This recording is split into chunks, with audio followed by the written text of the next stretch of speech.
December 17, 1944, 2:34 p.m., near Elsenborn Ridge, Belgium, Oberst Wilhelm Wiebig commanded the 277th Volksgrenadier Division, committed to the northern shoulder of Germany's Ardennes Offensive. His orders were clear: break through American positions, capture the road network at Elsenborn, and open routes for armored formations following behind. Intelligence had assured him the Americans were green troops, inexperienced and likely to panic under determined assault. The attack had begun the previous morning with initial success. American positions had been overrun, prisoners had been taken, the breakthrough seemed achievable. Then the American artillery had started firing. Not the scattered, uncoordinated shelling Wiebig expected from surprised defenders, but precisely targeted concentrations that arrived within minutes of his units moving into attack positions. German infantry advancing across open ground were caught in devastating barrages that created walls of explosions impossibly dense. Company-sized formations disappeared in minutes, shredded by shell fragments that killed or wounded everything within the impact zone. Attempts to regroup were met with fresh barrages, suggesting American observers were tracking his movements in real time. By mid-afternoon December 17th, Wiebig's division had suffered over 1,200 casualties, the majority from artillery. Attacks that should have overrun weakened American positions had been stopped cold by firepower that arrived faster and in greater volume than anything Wiebig had experienced in 3 years on the Eastern Front. The Russians had artillery, enormous quantities of it, but Russian fire was often inaccurate and slow to respond. American artillery was different. It was precise, responsive, overwhelming, and it never seemed to stop. Shells fell in patterns that suggested scientific calculation rather than random firing, covering every avenue of approach, every assembly area, every position his troops tried to occupy. That evening, requesting reinforcements and medical support, Wiebig added a comment to his situation report that would be echoed by hundreds of German commanders throughout the war. The American artillery is the most dangerous weapon we face. More dangerous than their tanks, more dangerous than their aircraft, more devastating than anything we encountered in Russia. We cannot maneuver under American artillery fire. We cannot concentrate for attack. We cannot hold positions once American artillery registers on them. If we cannot solve the artillery problem, we cannot win this battle.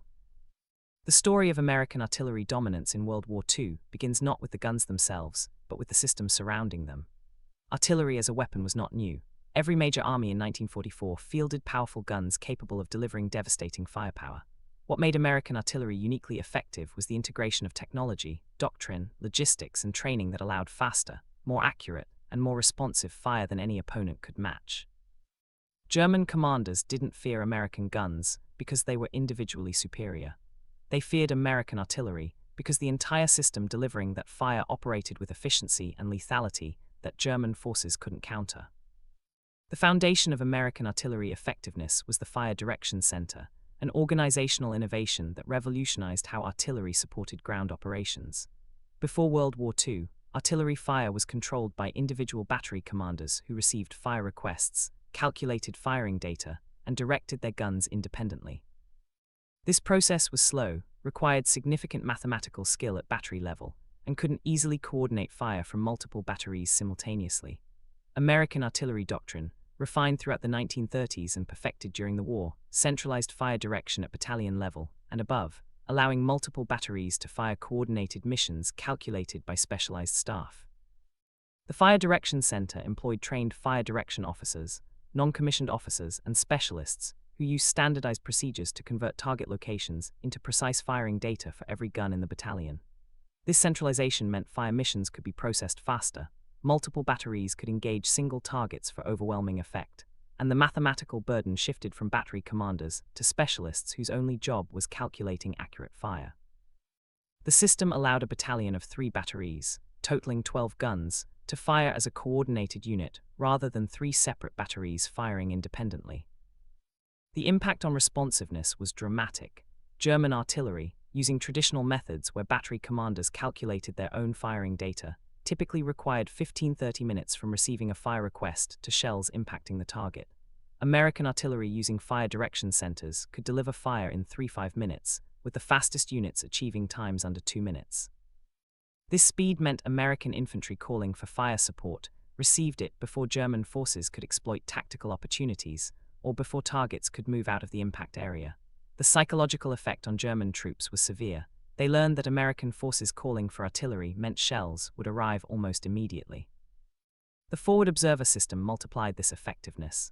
American doctrine embedded artillery observers with infantry units at company and battalion level, providing direct communication between troops in contact and the artillery battalions supporting them. These observers, trained in target identification and fire direction procedures, could call for fire missions, adjust fire onto targets, and coordinate with infantry commanders to optimize artillery support. The forward observer was typically a lieutenant or captain, an officer of sufficient rank to coordinate effectively with infantry leadership while possessing the technical knowledge to direct complex fire missions. The communication system linking observers to fire direction centers was redundant and reliable. Primary communication used radio, with multiple frequencies available if enemy jamming or interference disrupted primary nets. Secondary communication used field telephones connected through wire networks that remained functional even when radio failed. Messenger systems provided backup if both electronic means were compromised. This redundancy ensured that forward observers maintained contact with supporting artillery regardless of battlefield conditions, weather, or enemy action. German commanders consistently identified American forward observers as high-value targets, recognizing that eliminating the observer disrupted the artillery system. But American doctrine anticipated this, training multiple personnel in forward observer procedures and ensuring that if an observer was killed or wounded, someone else could immediately assume the role. The system was designed for resilience, accepting that individuals would become casualties, but ensuring the capability continued functioning. The guns themselves, while not revolutionary, were well designed and reliable. The M2A1 105 howitzer, standard equipment for divisional artillery battalions, fired a 33-pound shell to ranges exceeding 11,000 yards. The weapon was accurate, mechanically reliable, and light enough to be towed by trucks or tractors, providing mobility that allowed artillery to keep pace with advancing infantry and armor. The 105 provided the responsive fire that infantry commanders relied on for immediate support. Heavier firepower came from 155 howitzers, firing 95-pound shells to 16,000 yards, providing reach and destructive power for deeper targets. Corps-level artillery included 155 guns, with ranges exceeding 25,000 yards, and 8-inch howitzers delivering 200-pound shells. The heaviest American artillery, the 240 howitzer, fired 360-pound shells that could destroy fortifications and bunkers with single hits. This range of calibers meant American artillery could engage any target from close infantry support to counter-battery fire against German artillery positioned miles behind front lines. The ammunition supply system was perhaps the least glamorous but most critical component of artillery effectiveness. Firing thousands of shells daily required logistics that could deliver ammunition from ports to firing positions continuously and in enormous quantities. American logistics, built on truck mobility and systematic supply procedures, ensured artillery units rarely experienced ammunition shortages. Battalions could fire massive barrages knowing that trucks would arrive within hours, carrying the thousands of shells needed to sustain operations. German artillery, by contrast, frequently operated under ammunition restrictions that limited fire missions to conserve shells for critical situations. Fuel shortages meant German trucks couldn't always deliver ammunition, even when it was available in depots. The cumulative effect was that American artillery could fire prodigally, while German artillery rationed shots, creating a firepower imbalance that German tactical skill couldn't overcome. An American artillery battalion might fire 5,000 rounds in a day of heavy combat. A comparable German battalion might fire 500 rounds in the same period, not because German gunners lacked targets, but because ammunition and fuel weren't available to sustain higher rates of fire. The time-on-target technique exemplified American artillery's systematic superiority. Top missions coordinated fire from multiple battalions, calculating different flight times so that shells from guns at varying distances impacted simultaneously. A top mission might involve 6 or 8 battalions, dozens of guns firing from different positions, all impacting a single target area within seconds. The effect was devastating. A target area would be saturated with hundreds of shells arriving simultaneously, giving defenders no time to take cover between impacts. German soldiers who survived top missions described the experience as incomprehensible. There was no warning, no preliminary rounds allowing soldiers to seek cover. The first indication of incoming fire was the simultaneous impact of dozens or hundreds of shells, creating an instant inferno of explosions, fragmentation, and overpressure that killed or incapacitated everything in the target zone. Survivors spoke of emerging from bunkers to find entire platoons simply gone, dead, or so badly wounded they couldn't function. The concentrated destructive power exceeded anything German artillery doctrine contemplated. The coordination required for effective top missions demonstrated the sophistication of American artillery organization. Each participating battalion had to calculate firing data accounting for different ranges and gun positions. Fire direction centers had to synchronize timing precisely, ensuring shells arrived together rather than in sequence. Communication systems had to coordinate between multiple battalions without confusion or delays. The execution required training, discipline, and systematic procedures that characterized American artillery operations throughout the war. Counter-battery fire, the practice of using artillery to destroy enemy artillery, was another area where American systematic advantages proved decisive. American counter-battery doctrine used multiple methods to locate German guns. Sound-ranging equipment detected gun firing by triangulating sound waves. Flash-ranging used optical instruments to pinpoint muzzle flashes, and aerial observation identified battery positions from aircraft. Once located, German batteries were engaged with overwhelming fire, designed to destroy guns and kill crews, rather than simply suppressing fire temporarily. The Germans used similar techniques, but couldn't sustain counter-battery operations at American scale. American artillery could afford to expend thousands of shells destroying a single German battery because ammunition supply was effectively unlimited. German artillery, operating under constant ammunition constraints, had to conserve shells even for counter-battery missions that might preserve the battery's survival. The result was that American artillery conducted aggressive counter-battery operations that systematically degraded German artillery capabilities, while German counter-battery fire was intermittent and less effective due to resource limitations. The Battle of the Bulge demonstrated American artillery superiority under the worst possible conditions. German forces achieved surprise, attacked in weather that grounded Allied air support, and concentrated overwhelming force at selected breakthrough points. These were ideal conditions for German tactics, and initial success seemed to validate their planning. But as the offensive developed and American artillery concentrated at critical points, German attacks stalled under firepower that their planning hadn't adequately considered. At Elsenborn Ridge, where Oberst Wiebig's division attacked, American artillery stopped the German offensive through sheer volume and accuracy of fire. The 2nd and 99th Infantry Divisions, defending the ridge, were supported by 5 divisional artillery battalions and numerous corps artillery units. As German attacks developed, American forward observers called fire missions that were answered within minutes by batteries firing from positions carefully surveyed and prepared. The defensive fire plan had pre-calculated firing data for every likely avenue of approach, allowing instant response when German formations appeared. Major General Walter Robertson, commanding the 2nd Infantry Division, later estimated that his division's artillery fired over 10,000 rounds on December 17th alone. Heaviest single-day expenditure of the war to that point. This volume, concentrated in a relatively small area, created a killing zone that German infantry couldn't cross. Attacks broke apart under fire before reaching American lines. Formations attempting to regroup were struck by fresh barrages. The German offensive on the northern shoulder failed not because American infantry were individually superior, but because American artillery killed German soldiers faster than they could be committed to battle. At Bastogne, surrounded 101st Airborne Division artillery continued firing despite being encircled and outnumbered. The artillery battalions supporting the 101st rationed ammunition carefully, but never ceased providing fire support. When German forces attacked the perimeter, American artillery broke up assaults before they could achieve concentration.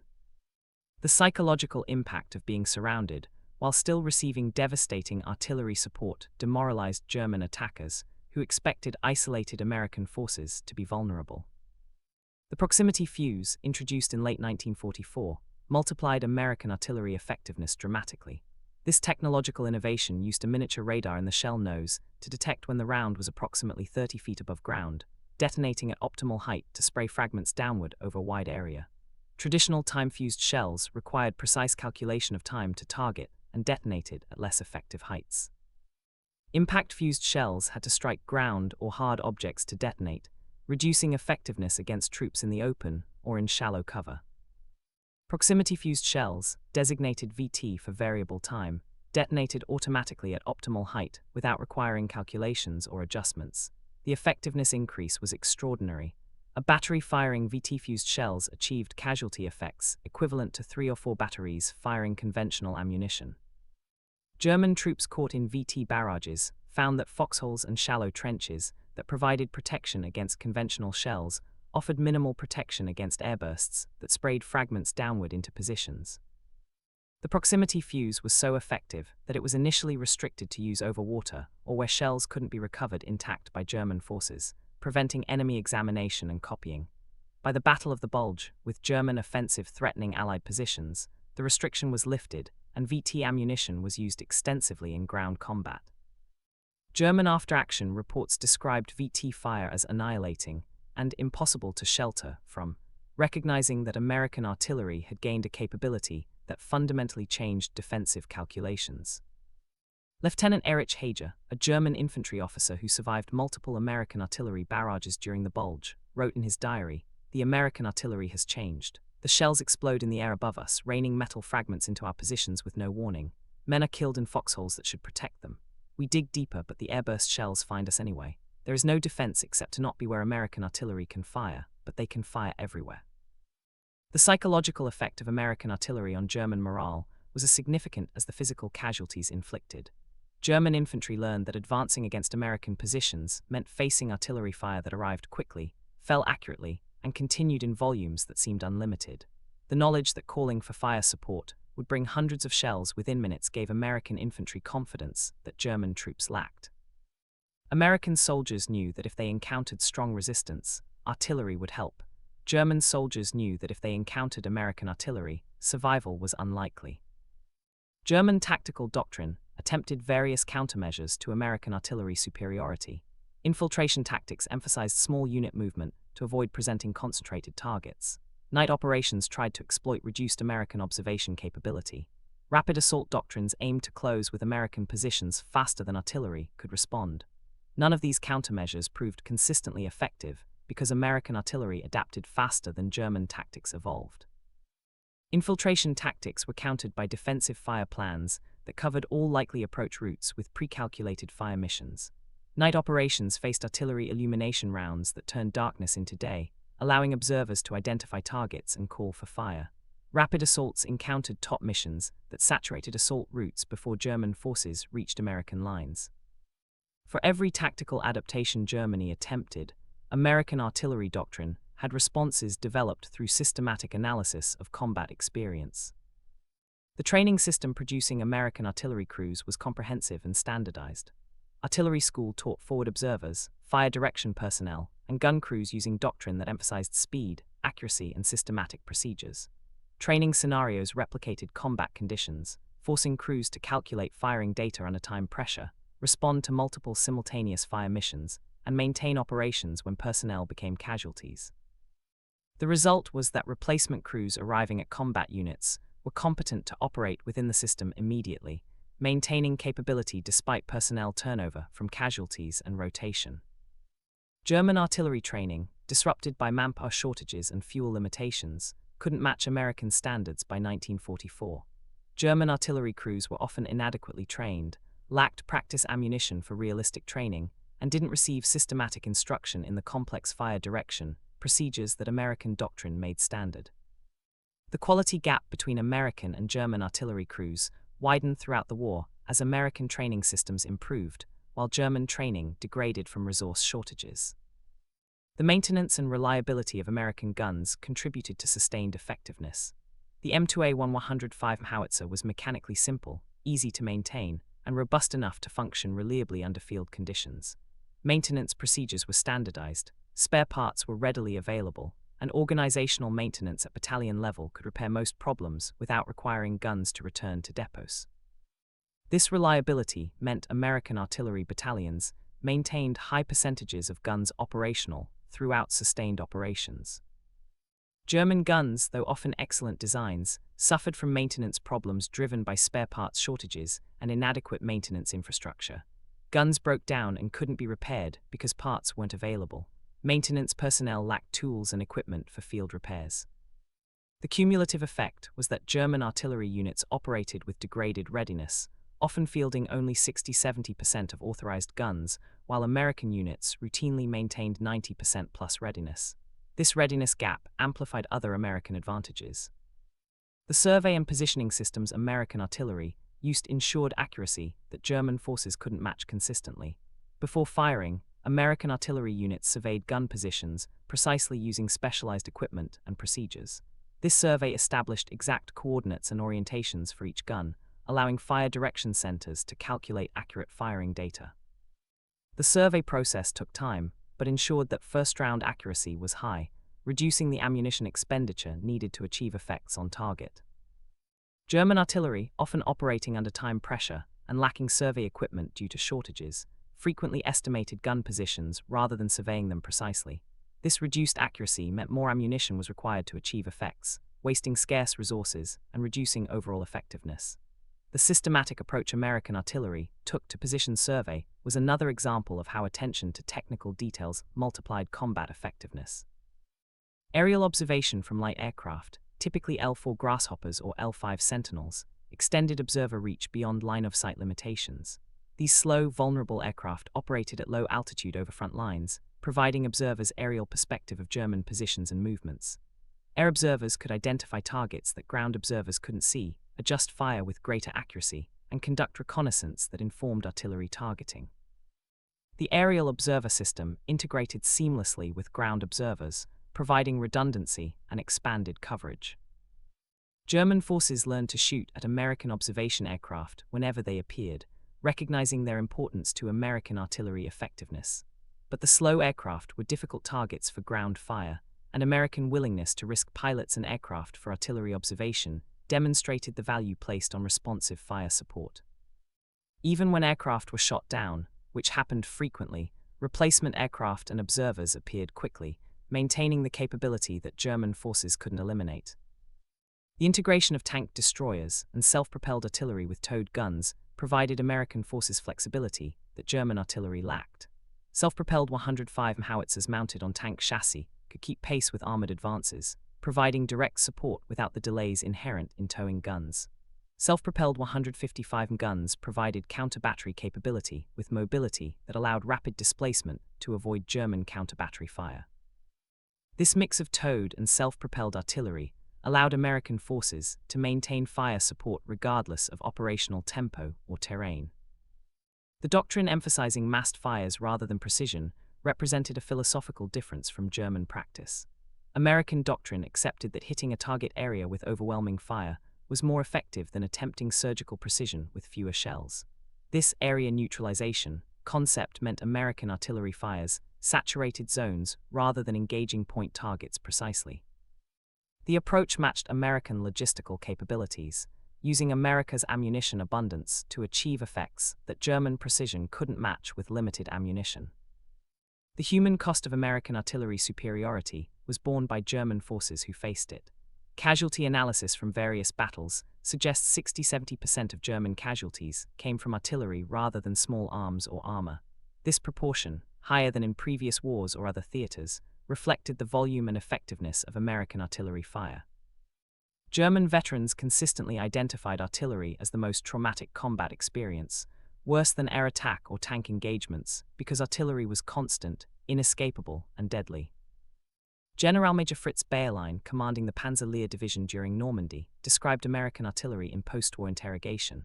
The American artillery was unbelievable. We had experienced Russian artillery in the east, massive barrages from thousands of guns, but Russian fire was poorly directed and ammunition was often defective. American artillery was different, smaller volume than Russian barrages, but every shell counted. Forward observers called fire that arrived in minutes, adjusted onto targets with precision, and continued until the target was destroyed. We couldn't concentrate forces, couldn't conduct reliefs, couldn't maneuver under American artillery observation. It was the most effective weapon they possessed. The logistical tail supporting American artillery was enormous. A single artillery battalion required approximately 400 tons of ammunition monthly during active operations, equivalent to the cargo capacity of over 40 trucks. This had to be delivered continuously, often under fire, to firing positions that changed as operations developed. The logistical system accomplished this through systematic supply procedures, abundant transportation, and prioritization of artillery ammunition that ensured guns never stopped firing for lack of shells. The production statistics tell part of the story. American industry produced over 250 million artillery shells during World War II, more than all other combatants combined. The M2A1 105mm howitzer saw over 10,000 units produced. The 155mm howitzer exceeded 6,000 units. This production, combined with efficient logistics, ensured American artillery operated without resource constraints that limited all other armies. The ability to fire prodigiously changed artillery employment from carefully rationed fire to overwhelming barrages that solved tactical problems through sheer volume. The doctrine of centralized control and decentralized execution allowed American artillery to support multiple units simultaneously while maintaining coherent fire plans. Division artillery commanded all divisional artillery battalions, corps artillery commanded additional battalions assigned to corps, and army-level artillery provided additional depth. This layered command structure meant that infantry commanders at various levels could request fire support, knowing that the artillery organization would determine which batteries would fire, ensuring responsive support without creating conflicting missions that might interfere with each other. German artillery organization, more rigid and less integrated with infantry command, couldn't provide equivalent responsiveness. German artillery supported assigned sectors, but shifting fire to support adjacent units required high-level coordination that took time American procedures avoided. The organizational differences, seemingly minor on paper, resulted in American artillery responding to changing tactical situations minutes or hours faster than German artillery could manage. The use of artillery in offensive operations demonstrated American doctrine's sophistication. Preparatory fires before attacks were coordinated with airstrikes and ground maneuver, creating integrated fire plans that isolated objectives, suppressed defenders, and enabled infantry and armor to advance under continuous support. Rolling barrages, where artillery fire moved forward on schedule while infantry advanced behind it, were coordinated precisely through fire direction procedures that timed shell impacts to match infantry progress. German defenders facing American attacks learned that the preparatory barrage was just the beginning. American artillery continued supporting throughout the attack, responding to calls from advancing infantry, engaging targets that emerged, and shifting fires as the situation developed. This continuous support meant American attacks sustained momentum that German counterattacks struggled to disrupt because American forces always had responsive fire support available. The Battle of Huichen Forest, often cited as an American tactical failure due to high casualties and slow progress, still demonstrated artillery effectiveness in the most difficult terrain imaginable. The forest, with limited observation and broken terrain that favored defenders, reduced artillery effectiveness compared to open terrain. Yet American artillery still provided the fire support that allowed any progress at all against deeply entrenched German defenders. Without artillery, the already costly battle would have been impossible. The Rhine crossing operations in March 1945 showcased American artillery at maximum effectiveness. The crossing required suppressing German positions on the east bank while protecting American forces on the west bank and on the river during crossing. American artillery fired over 65,000 shells during the preliminary bombardment for Operation Plunder, the British-American crossing near Wesel. The fires were coordinated with smoke screens, illumination, and counter-battery missions in a complex fire plan that demonstrated the sophistication American artillery doctrine had achieved. German forces defending the Rhine reported that artillery fire made organized resistance impossible. Positions were destroyed before American forces crossed. Command posts were struck, severing German communication and control. Counterattacks were broken up by artillery before they could develop. The crossing succeeded with lower casualties than pessimistic predictions had suggested, largely because artillery had neutralized German defenses before the assault began. The final campaigns in Germany saw American artillery operating with absolute superiority. German artillery, what remained of it, lacked ammunition to fire effectively. Counter-battery fire wasn't attempted because German batteries that revealed positions by firing were immediately destroyed by American counter-battery response. German forces moved only at night, knowing that daytime movement would draw artillery fire. The psychological dominance was complete. German soldiers feared American artillery more than any other weapon, more than tanks that could be evaded, more than aircraft that came and went, because artillery was constant and inescapable. Feldwebel Hans Wolterstorff, captured in April 1945, told interrogators, "We stopped fearing American infantry months ago. They were cautious, often avoided close combat, preferred to call artillery rather than assault. But the artillery that we feared constantly. You learned to recognize the sound of incoming shells, the whistle that meant you had seconds to find cover. but there was never enough cover, never enough depth to protect from American artillery. They had unlimited ammunition, observers everywhere, and no mercy. More of my company died from artillery than from all other causes combined. The post-war analysis by the U.S. Army's Operational Research Division concluded that American artillery was the most cost-effective weapon system employed during the war. The shell costs, transportation costs, and personnel costs were significant, but the casualties inflicted, attacks enabled, and defenses supported provided returns that exceeded any other system. A single artillery battalion, properly employed, had greater impact on tactical outcomes than battalion-equivalent forces in other roles. German military analysis, conducted as part of post-war debriefings and studies, identified American artillery as the weapons system that most consistently degraded German tactical performance. German commanders could develop tactics to counter American armor, could achieve local air superiority through concentration, could defeat American infantry through superior small unit tactics. But they never developed effective counters to American artillery because the American advantage was systematic rather than technical. Better guns wouldn't have helped Germany match American artillery effectiveness. Germany would have needed to rebuild its entire fire support system to match American organization, training, logistics, and doctrine. The legacy of American artillery superiority in World War II influenced military doctrine for decades. The recognition that responsive, accurate, overwhelming fire support was decisive shaped American military investment and training.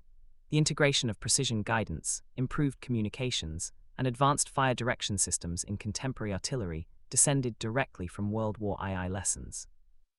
Modern American artillery can fire with precision and responsiveness that World War II gunners would find incredible, but the principles, centralized control, forward observers, systematic fire direction, overwhelming response, remain essentially unchanged from the system that German forces feared above all others. Oberst Wilhelm Wiebig, whose division was shattered by American artillery at Elsenborn Ridge, survived the war and was interrogated extensively about German tactical experiences. When asked what single change would have most improved German chances in combat against American forces, his answer was immediate and unequivocal: match their artillery system. Not just the guns, the entire system. The observers, the fire direction, the ammunition supply, the organization. Without matching their artillery, we were fighting with one arm tied behind our backs. They could call fire that arrived in minutes with devastating accuracy. We had to ration shells and hope our calculations were accurate enough. That difference, multiplied across thousands of engagements, was decisive. The American artillery was the one thing we feared more than anything else they had. This was the reality of American artillery in World War II. Not individual superiority of guns, but systematic superiority of organization, doctrine, training, logistics, and technology that combined to create firepower unprecedented in scale and effectiveness. German forces, accustomed to being the best trained, best equipped military in Europe, found themselves consistently outmatched in the one area that mattered most in modern combat: the ability to deliver overwhelming fire support faster and in greater volume than any opponent could match or survive. The American artillery system didn't just support American forces, it defined how ground combat was conducted, forcing German adaptation that never succeeded, creating psychological effects that reduced German combat effectiveness, and ultimately contributing to victory through firepower that German soldiers learned to fear above all other weapons on the battlefield.